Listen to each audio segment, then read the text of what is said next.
monde, c'est Calf. Aujourd'hui, on se retrouve pour une nouvelle vidéo où on va parler de la Piña Colada. Que veut dire Piña Colada? Eh bien, tout simplement, ça veut dire ananas filtré.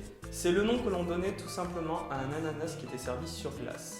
On retrouve le nom Piña Colada en 1922 dans le Travel Magazine. La date de création de la Piña Colada reste imprécise. En 1914, un barman espagnol, Ricardo Luis Malve Garcia, prétend l'avoir inventé. Mais aussi en 1954, un certain Ramón Marrero prétend l'avoir inventé. Il y aurait passé 3 mois pour créer cette recette si parfaite. On retrouve la première mention de la recette de la Piña Colada dans un journal new-yorkais en 1950.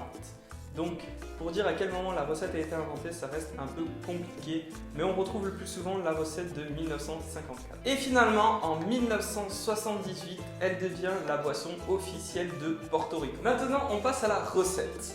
On retrouve la recette officielle de la Piña Colada avec tout simplement 6 centilitres de rhum portoricain, 3 centilitres de crème de coco, 3 centilitres de crème fraîche épaisse et pour finir 18 centilitres de jus d'ananas.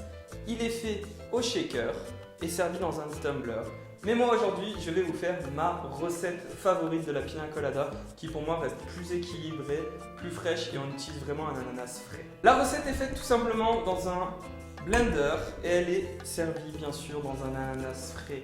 Vu qu'on utilise toute la chair de l'ananas, j'ai décidé d'utiliser ça pour des verres. Comme ça évite de faire la vaisselle et de jeter ça. Ma recette favorite est tout simplement composée de rhum blanc portoricain, de rhum ambré portoricain pour être fidèle à la recette. Elle sera composée de 3 centilitres de crème de coco. Il faut utiliser de la crème de coco et non du jus parce que la crème sera plus onctueuse et plus sucrée. Et bien sûr de 100 g d'ananas frais. Moi j'utilise vraiment la chair de l'ananas, j'enlève le cœur de palmier au centre et je récupère le jus d'ananas que je vais mettre dans mon cocktail. Alors, on commence tout simplement avec nos 4 centilitres de rhum blanc portoricain qui vont apporter la puissance. On continue avec 2 centilitres de rhum ambré portoricain, nos 3 centilitres de crème de coco qui vont apporter l'onctuosité, le côté sucré au cocktail. J'ajoute le jus d'ananas que j'ai récupéré lors de la découpe et pour finir nos 100 g d'ananas. On y ajoute nos glaçons, il ne faut pas trop en mettre pour garder vraiment l'onctuosité du cocktail. On referme notre blender et on mixe une dizaine, quinzaine de secondes.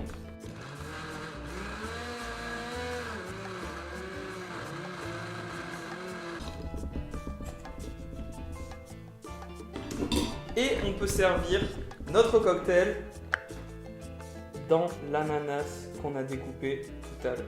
Et voici notre Piña Colada. Si vous avez des questions, bien sûr, n'hésitez pas à les poser dans les commentaires juste en dessous de la vidéo. N'oubliez pas, bien sûr, le pouce bleu et vous abonner à la chaîne. C'était Calf, j'espère que la vidéo vous a plu. Ciao tout le monde.